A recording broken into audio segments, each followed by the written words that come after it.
Là encore, on est le 30 septembre 2019.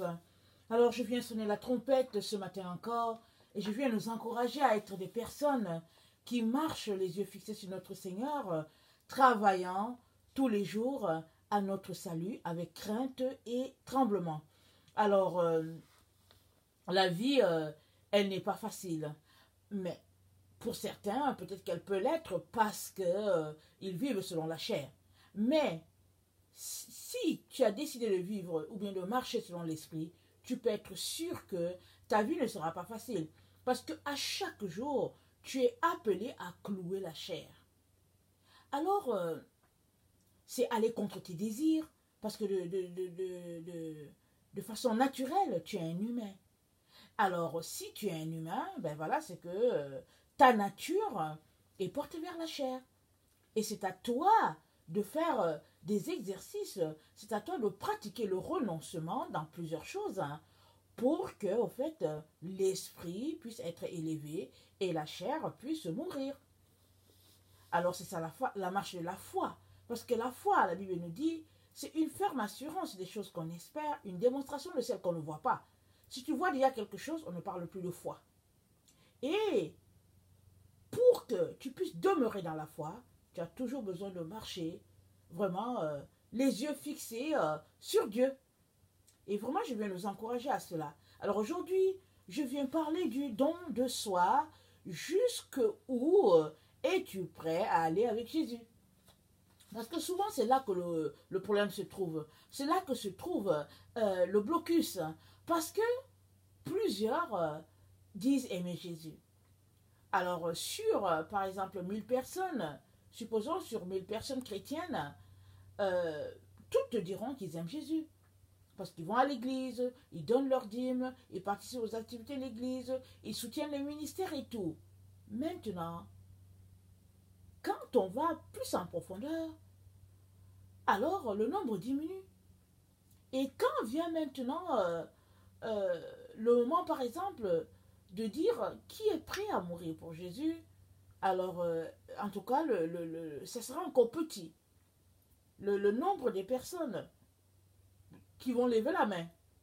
Pourquoi? Parce que on pense que suivre Jésus, c'est faire des ABC et quant à mourir, c'est autre chose.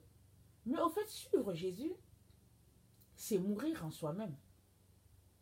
Parce que quand on s'arrête et qu'on veut bien penser à notre situation d'enfant de Dieu, on réalisera que suivre Jésus, c'est mourir en soi. Parce que Jésus dit quoi? J'ai été crucifié avec Christ, a dit Paul. Et si je vis, ce n'est plus moi, Paul, qui vit, mais c'est Christ qui vit en moi. Alors, si tu laisses Christ vivre en toi, c'est parce que toi-même tu es mort. C'est comme ces personnes-là qui sont possédées. Elles sont possédées. Alors, elles veulent faire quelque chose. Par elles-mêmes, elles n'arrivent pas parce que l'esprit qui les possède les force à faire des choses qu'elles ne veulent pas. Et c'est triste parce que c'est un esprit démoniaque. C'est un esprit malsain. C'est un esprit humain. Et ça te possède. Et tu te mets à faire des choses vraiment, et vraiment tu es dépassé. Souvent tu t'arrêtes, tu te dis, mais pourquoi je fais ça? Quand vous regardez les personnes possédées, vous voyez tout de suite ce qui se passe. Si du moins vous êtes enfant de Dieu. Ou bien si Dieu vous donne de discerner ces choses-là. Et quand Christ est en toi, alors tout ton être est pris par Christ. La différence entre la personne qui est possédée par un esprit, un démon, un esprit humain, etc., la différence est que Jésus ne va pas te forcer à faire ce que tu ne veux pas. Quand Jésus dit qu'il est en toi, au fait, c'est ton libre arbitre. Ça veut dire que tu as accepté librement avec joie.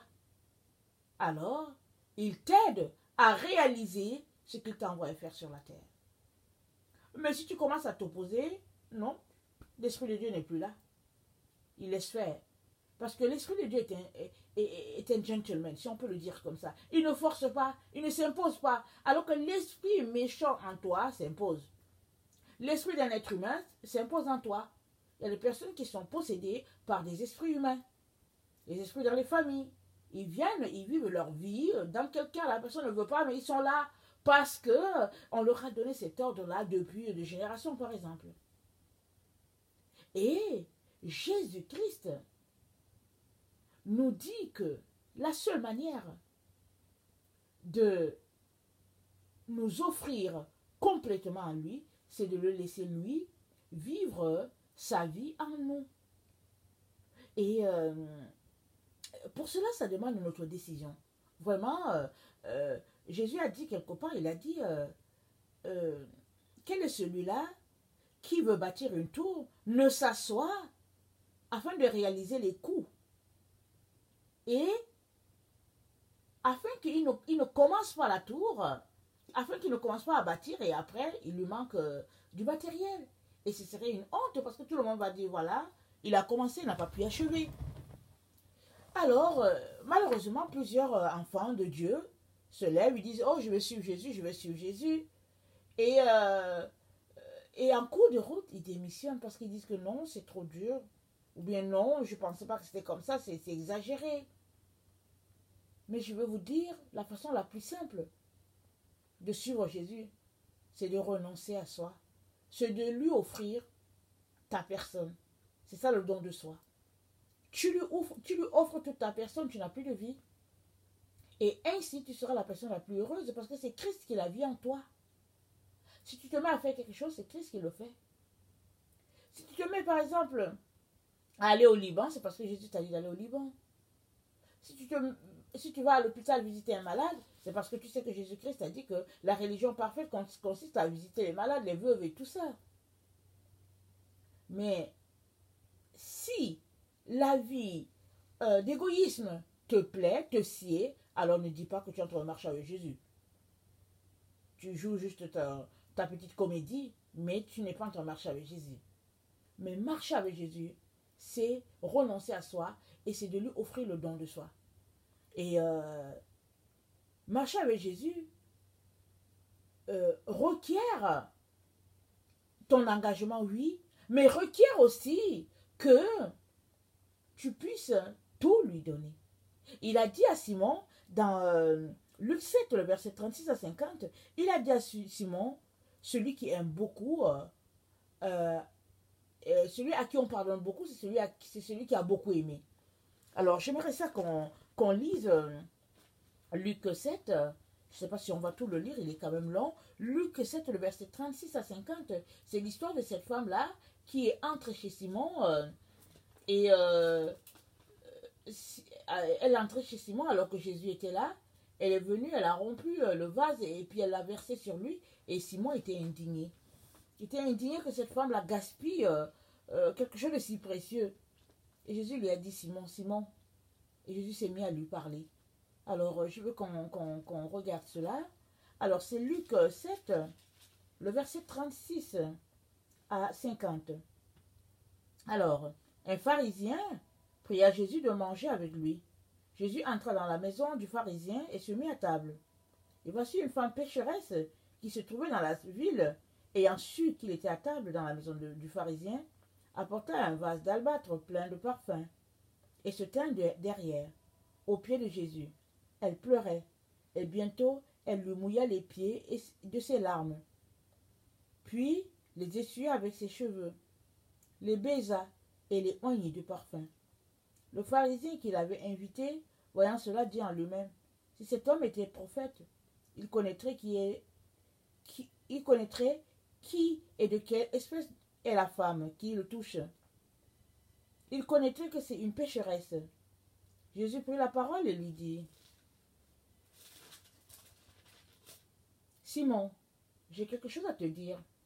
Maître, parle, répondit-il. Un créancier avait deux débiteurs. L'un devait 500 deniers et l'autre 50. Comme il n'avait pas de quoi payer, il leur remit à tous deux leurs dettes. Lequel l'aimera le plus? Simon répondit, celui, je pense, auquel il a le plus remis. Jésus lui dit, tu as bien jugé. Puis se tournant vers la femme, il dit à Simon, vois-tu cette femme? Je suis entré dans ta maison. Et tu ne m'as point donné d'eau pour laver mes pieds. Mais elle les a mouillés de ses larmes. Et les a essuyés avec ses cheveux. Tu ne m'as point donné le baiser. Mais elle, depuis que je suis entré, elle n'a point cessé de me baiser les pieds. Tu n'as point versé d'huile sur ma tête. Mais elle a versé du parfum sur mes pieds. C'est pourquoi je te le dis. Ses nombreux péchés ont été pardonnés. Car elle a beaucoup aimé. Mais celui à qui on pardonne peu, aime peu. Il dit à la femme, tes péchés sont pardonnés. Ceux qui étaient à table avec lui se mirent à dire entre eux-mêmes, qui est celui-ci, qui pardonne même les péchés. Mais Jésus dit à la femme, ta foi t'a sauvée, va en paix. Donc voilà le verset 47, c'est pourquoi je te le dis, ses nombreux péchés ont été pardonnés, car elle a beaucoup aimé, mais celui à qui on pardonne peu, aime peu. Je ne sais pas à quel niveau tu te situes. Est-ce que tu es quelqu'un qui aime peu? Alors, essaie de regarder à ton niveau. Peut-être que tu as été peu pardonné. Et si tu as été peu pardonné, ce n'est pas parce que Dieu ne veut pas te pardonner en quantité. Mais ça dépend de toi. Parce que être pardonné, ça veut dire que tu as amené à la lumière tes péchés. Ça veut dire que tu as exposé tes péchés. Tu es venu pour dire, oh Jésus, tu sais, tel jour j'avais fait un hold-up à la banque, on ne m'a pas reconnu, mais les gens ne me connaissaient, ne savaient pas, mais c'était moi, oh Seigneur, voilà. Et puis Jésus va peut-être te dire, écoute, va remettre l'argent, mais va leur dire que c'est toi, vas-y faire de la prison, parce qu'il faut que tu payes ta dette de prison sur la terre. Je ne sais pas ce que Jésus va te dire. Mais tu peux aussi être là pour dire, oh Jésus, je t'aime, mais je suis un voleur. Un voleur, et je ne sais pas comment, j'ai honte d'apporter cette partie-là. Alors, oh Seigneur, pardonne tous mes péchés. Et tu vas te faire baptiser. Mais il y a plein de péchés que tu ne confesses pas. Je suppose que tu es quelqu'un qui aime regarder les femmes nues au niveau de ton écran. Ou bien tu es en train de travailler et puis il y a quelqu'un qui apparaît qui dit une femme séductrice, la photo d'une femme. Et puis tu es là, tu cliques, et puis après tu dis, bon, non, moi je ne vais pas loin, mais je clique juste, tu cliques, tu regardes ses rondeurs, ou puis je ne sais pas quoi. Personne ne sait ça de toi. On sait seulement que tu es quelqu'un qui prêche bien, et puis bon, voilà, c'est un serviteur de Dieu, il sert dans l'église. Mais dans le fond, voilà c'est à quoi tu t'adonnes. Alors, si tu n'apportes pas ça à la lumière, tu vas demeurer dans ce péché-là qui va te gruger petit à petit. Parce qu'un péché non confessé, il devient grand, dans le sens qu'il apporte d'autres péchés avec lui. Il cherche là où il y a le péché, parce que le péché, c'est la noirceur. C'est une tache de ténèbres, les péchés. Alors, si tu ne le confesses pas, alors il continue de grossir, parce qu'il associe à lui d'autres péchés. Et suppose que c'est un péché où tu aimes regarder les femmes nues sur Internet, ça sera maintenant le second péché qui va s'attacher à ça, c'est que tu vas cacher. Suppose que tu es marié, tu vas le cacher, tu ne vas pas le dire à ta femme. Et le troisième péché qui peut s'attacher à ça, c'est que bon, tu fais croire aux gens qu'au fait, tu es quelqu'un de saint qui prie en langue, alors que dans le fond, si Dieu ouvrait les yeux. Alors, si tu n'amènes pas ça à la lumière, comment Dieu va-t-il te pardonner? Alors que cette femme-là, tout le monde sait dans la Bible qu'elle est pécheresse. Tout le monde sait que c'est une prostituée. On dit une femme de mauvaise vie, une pécheresse. Alors, elle est venue. Elle n'avait même pas le droit de se mettre à côté des gens, les nobles, entre guillemets. Elle s'est mise dans un coin et elle a commencé à pleurer. Pourquoi est-ce qu'elle pleurait? Le pasteur ne le dit pas. Mais peut-être qu'elle pleurait parce qu'elle réalisait l'état de son âme. Peut-être qu'elle pleurait parce qu'elle s'est dit, avec tout ce que j'ai fait, je n'arrive pas à croire que ce monsieur-là m'a pardonné.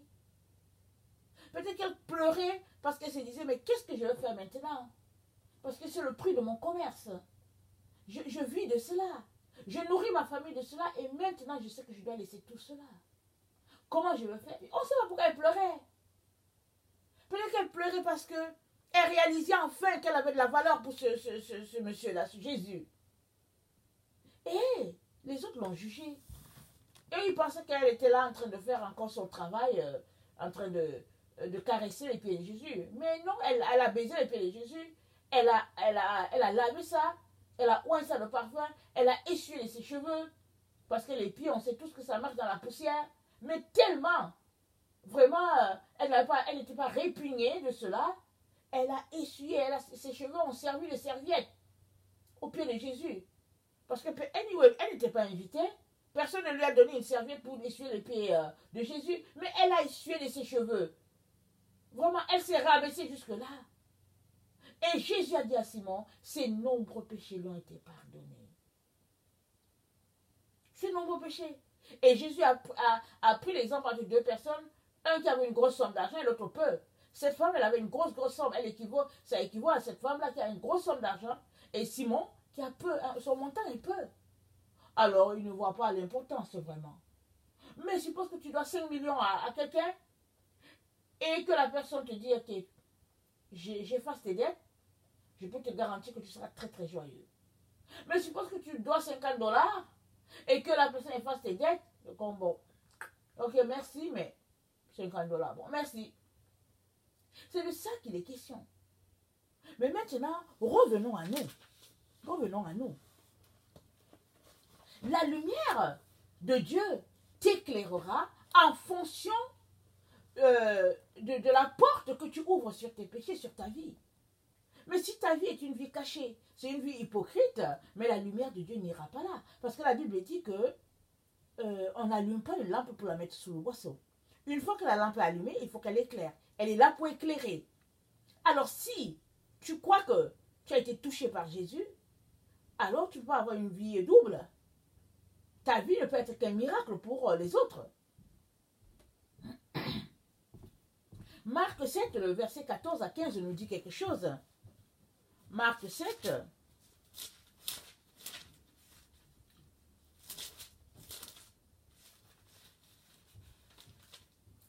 Marc 7, 14 à 15. Ensuite, ayant de nouveau appelé la foule, à lui, il dit, écoutez-moi tous et comprenez. Il n'est hors de l'homme rien qui entre en lui puisse le souiller. Mais ce qui sort de l'homme, c'est ce qui le souille.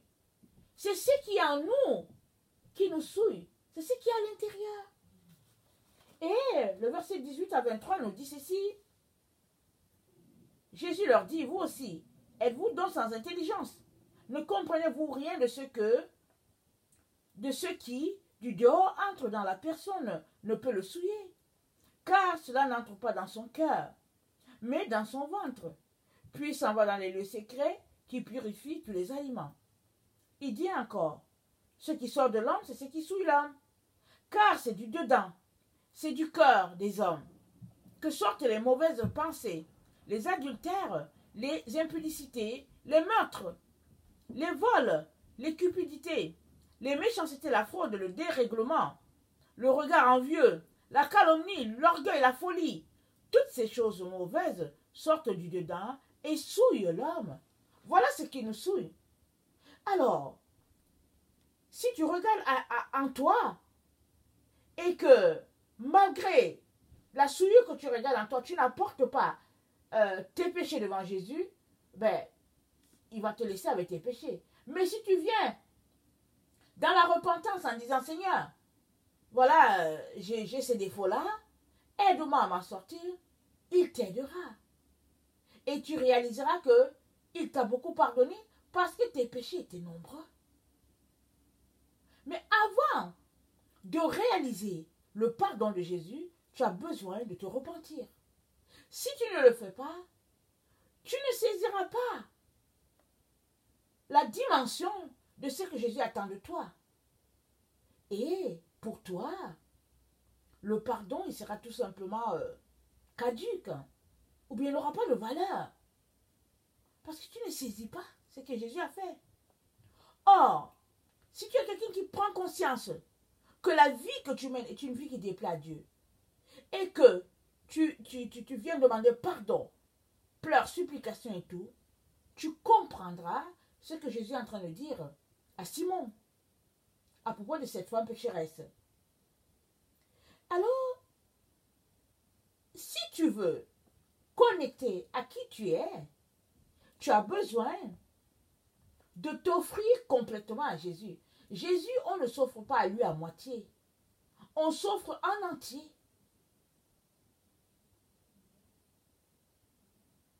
Tu as besoin d'amener à la lumière tout ce qui te garde captif. N'apporte pas juste une partie. Apporte tout à la lumière de Jésus. Parle-lui et il t'aidera. Luc 6, le verset 47 à 49. Luc 6.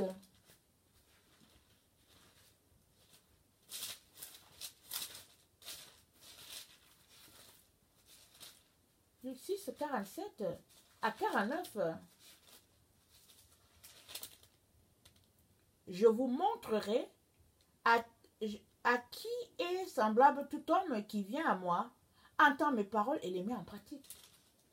Il est semblable à un homme qui, bâtissant sa maison, a creusé profondément et a posé le fondement sur le roc.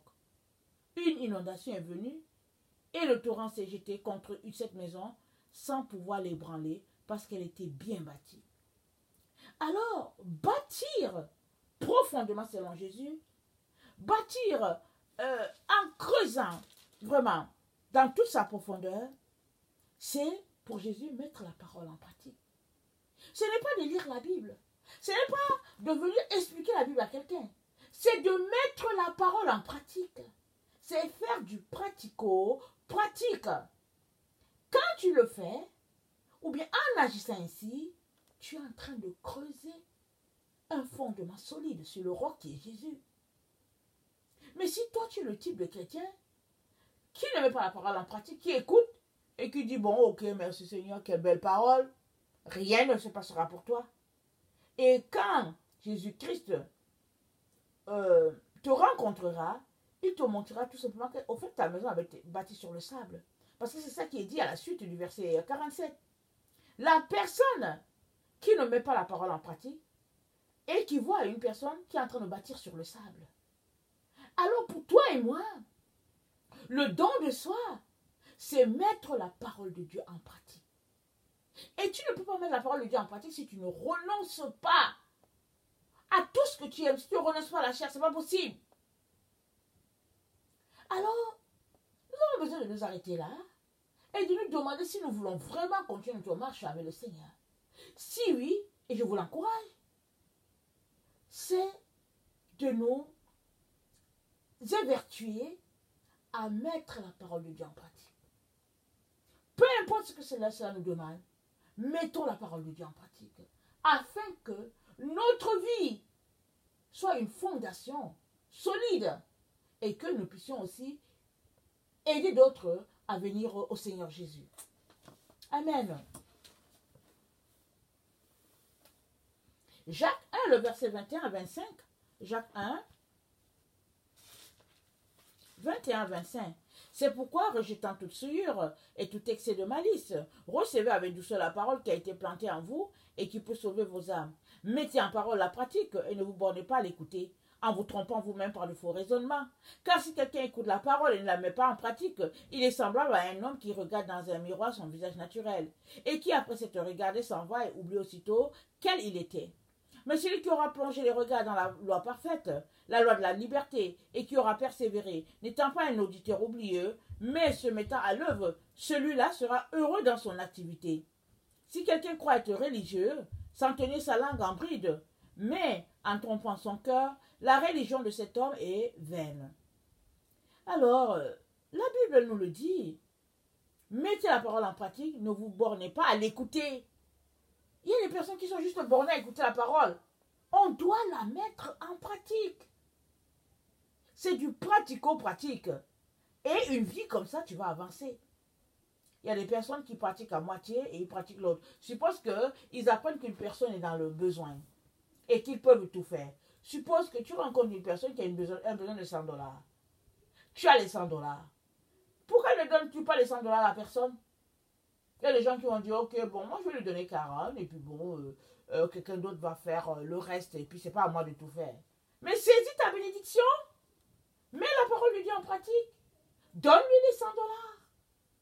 Tu ne sais pas si c'est celui-là, Dieu veut faire, tu ne sais pas qu'est-ce que Dieu veut faire avec cette personne.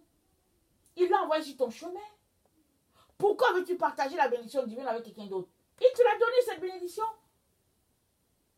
Parce que très souvent, on attend la bénédiction de Dieu comme en recevant quelque chose de lui. Non.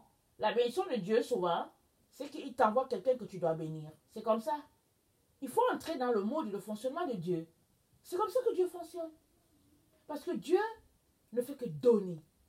Alors si tu vois quelqu'un a le besoin, reçois ça comme le don de Dieu pour toi en cette journée. Sois heureux. Et cours. Remplis les besoins de cette personne. Et c'est comme ça que tu continueras de t'ouvrir les écluses des cieux pour la direction de Dieu dans ta vie. Amen. Alors que le Seigneur vraiment nous aide à connecter parfaitement à la raison pour laquelle nous sommes là, parce que nous sommes là pour un but précis. Alors si tu passes ton temps juste à tourner autour de ce que tu aimes, de tes études, de ton travail et tout, jamais tu ne connecteras à qui tu es en réalité. Alors il est important qu'on puisse vraiment laisser de côté tout ce que notre chair, tout ce vers quoi notre chair est portée, et qu'on puisse se tourner vers Dieu et qu'on mette en pratique ce qu'il met sur notre chemin. Et ainsi, on avancera et on verra très bien où Dieu nous mène et quelle est la raison pour laquelle nous sommes sur cette terre. Amen. Si toi tu es quelqu'un qui ne connaît pas le Seigneur Jésus, je viens te dire que Jésus t'aime. Une religion ne peut pas te sauver, mais la relation avec Jésus te donnera de connecter parfaitement à Dieu. Alors prends cette information, va devant Dieu et demande-lui si ce que tu as entendu c'est vrai. Il ne manquera pas de t'éclairer. Que le Seigneur bénisse sa parole. Je vous aime beaucoup et Dieu davantage. Merci.